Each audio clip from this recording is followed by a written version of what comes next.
तो आज हम बात करने वाले हैं रूमा तेते द स्टोरी ऑफ हेलेना के बारे में।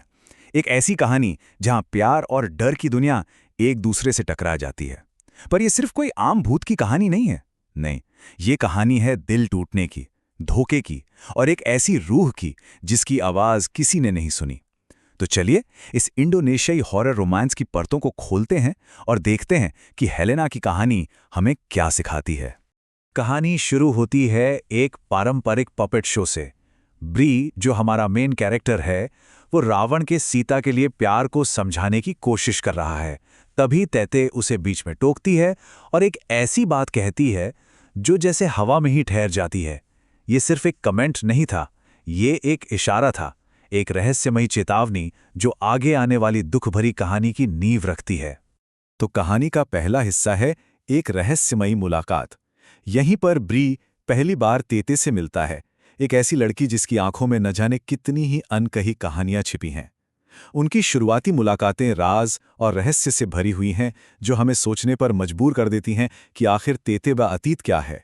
ब्री के लिए तेते एक पहेली की तरह है। वो पपेट शो से ऐसे जुड़ती है मानो वो उस कहानी को जी रही हो।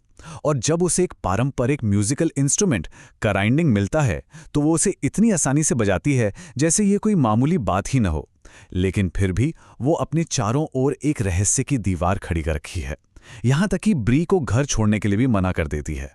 उसकी हर एक हरकत ब्री को और भी ज्यादा उलझा देती है। साफ है कि उसके इस शांत चेहरे के पीछे एक बहुत गहरा अनकहा अतीत छिपा हुआ है। और अब कहानी का दूसरा हिस्सा, बोर्डिंग हाउस की हॉन्टिंग। एक तरफ जहां ब्री तेते के रहस्य में उलझा हुआ है, वहीं दूसरी तरफ उसके दोस्तों की दुनिया एक बुरे सपने में बदल रही है। उनके बोर्डिंग हाउस में कुछ बहुत ही भयानक जाग रहा है। और ये तो बस शुरुआत है।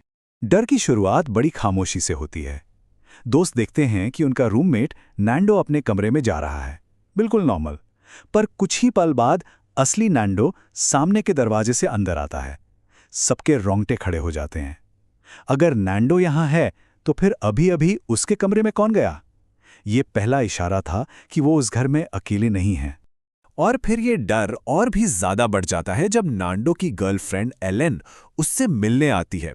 एक पल वो कमरे में अकेली होती है और अगले ही पल एक कटा हुआ हाथ उसे चाय का कप दे रहा होता है। ये नज़ारा इतना खौफनाक था कि वो चीखती भी वहां से भाग जाती है। मतलब वो रूह अब और बेखौफ हो रही थी और अब घर के मेहमानों को भी निशाना बना रही थी। और अब ये डरावनी हरकतें हिंसक हो जाती हैं। जब एक दोस्त इरवान खिड़की बंद करने जाता है तो उसे कांच में एक औरत की परछाई दिखती है। इससे पहले कि वो कुछ समझ पाता, वो उस पर हमला कर देती है। अब यह सिर्फ कोई अजीब एहसास नहीं था, ये एक सीधा हमला था। मैसेज बिल्कुल साफ था, इस घर से निकल जाओ। तीसरा पड़ाव, भूत की असली पहचान। ये वो पॉइंट है जहां ब्री की दो दुनियाएं आपस में टकराती हैं। जिस लड़की से उससे लगाव होने लगा है और जो मॉन्स्टर उसके दोस्तों को परेशान कर रहा है, वो अब आमने सामने आने वाले हैं। और सच तो उसकी सोच से भी कहीं ज्यादा चौंकाने वाला है। किस्मत देखिए, ब्री तेते को उसी बोर्डिंग हाउस में ले आता है। रिएक्शन फौरन होता है और बहुत ही भयानक। इरवान, जो हमले से अभी तक सदमे में है, उसे देखते ही पहचान लेता है। वो कहता है ये वही है, यही भूत है। ब्री का दिल जैसे बैठ जाता है। जिस लड़की को वो जानता है वो उसके दोस्तों का बताया हुआ मॉन्स्टर कैसे हो सकती है, या हो सकती है? अब दो ऐसी सच्चाइयों के बीच फंस गया है जिनका कोई मेल ही नहीं। एक तरफ है तेते, वो शांत संगीत से प्यार करने वाली लड़की जिसने उसे अपना बना लिया है, और दूसरी तरफ है एक हिंसक भूत जिसके बारे में उसके दोस्त बता रहे हैं। भला दोनों बातें सच कैसे हो सकती हैं? उसे एक तरफ उस औरत पर भरोसा करना है जिस पर वो यकीन करता है, और दूसरी तरफ वो दोस्त हैं जिन्हें वो प्यार करता है, और उसे ये भी नहीं पता कि दोनों ही उसे सच बता रहे हैं। इस सारी उथल पुथल के बीच तेते ब्री को एक बड़ी अजीब सी चेतावनी देती है। उस वक्त ब्री को अंदाजा भी नहीं था कि ये शब्द कितने जरूरी हो जाएंगे, या कि वो इन शब्दों को बहुत जल्द दोबारा सुनेगा, और इस बार एक ऐसे इंसान से जो सब कुछ बदल कर रख देगा। चौथा हिस्सा, हेलेना का दुखद अतीत। आज को समझने के लिए ब्री को अतीत के पन्ने पलटने होंगे। एक पुरानी डायरी में वो राज दफन हैं जो न सिर्फ तेते की असली पहचान बताएंगे, बल्कि उस दिल दहला देने वाली कहानी को भी सामने लाएंगे जिसने उसे उस घर से बांध रखा है। एक छिपी हुई जगह से ब्री को एक पुरानी डायरी मिलती है और जैसे ही वो उसके पन्ने पलटता है उसे सच्चाई पता चलती है। तैते का असली नाम हेलेना है और वो कोई अजनबी नहीं थी। वो उसी घर में रहती थी और वहीं मरी थी जिसे वो अब हॉन्ट कर रही है। अचानक ये डरावनी घटना पर्सनल हो जाती है। वो डायरी एक ऐसे दुख की कहानी बताती है जिसकी कोई कल्पना भी नहीं कर सकता। शादी के कई साल, बिना किसी बच्चे के, एक पति जो काम के लिए जकार्ता गया और फिर कभी वापस नहीं आया। फिर वो दिल तोड़ देने वाला फोन कॉल उसके पति की प्रेग्नेंट प्रेमिका का, और आखिरी शोट एक खत जिसमें लिखा था कि उनका घर गिरवी रख दिया गया है और साथ में थे तलाक के कागजात। धोखे और निराशा से पूरी तरह टूटकर हेलेना ने उसी घर की दीवारों के अंदर अपनी जान ले ली। और अब 5वां हिस्सा, टकराव और चुनाव। अब जब सच सामने आ चुका है तो हालात और भी ज्यादा बिगड़ जाते हैं। हेलेना का दर्द अब गुस्से में बदल चुका है और ब्री के दोस्त डर के मारे एक ऐसा फैसला लेते हैं जो सबको एक टकराव के रास्ते पर ले आता है। हताश होकर दोस्त उस रूह को भगाने के लिए एक शैमन को बुलाते हैं, लेकिन वो हेलेना के गुस्से की ताकत को शायद कम आंक रहे थे। उसकी शक्ति जो सालों के दर्द और धोखे से बनी थी, वो शैमन पर बहुत भारी पड़ती है।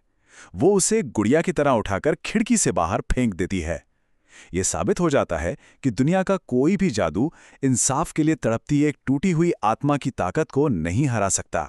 ठीक उसी वक्त जब लगता है कि सब कुछ खत्म हो गया है, ब्री वहां पहुंचता है और एक चौंकाने वाला सच बताता है। उसे ये सब पहले से पता था। उसे पता था कि तेते एक रूह है, लेकिन उसने उसमें कोई मॉन्स्टर नहीं देखा। उसने एक ऐसी आत्मा को देखा जिसे सुने जाने की जरूरत थी। उसका मकसद उसे भगाना नहीं था, बल्कि उसकी कहानी लिखना था।